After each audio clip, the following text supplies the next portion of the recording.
ఇది పవిత్ర కార్తీక మాసం, నిత్య దీపావళి పర్వ ప్రభాభాసురం.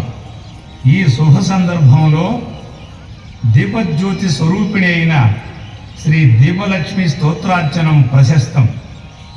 అదుగో వ్యాస భగవాను ఇటే విచ్చేస్తున్నారు. ఆయనను దీపలక్ష్మీ స్తోత్ర రాజాన్ని అనుగ్రహించమని వేడుకొందాం. అవునవును, లోకోపకారం ఇది. అలాగే ప్రార్థించుదాం.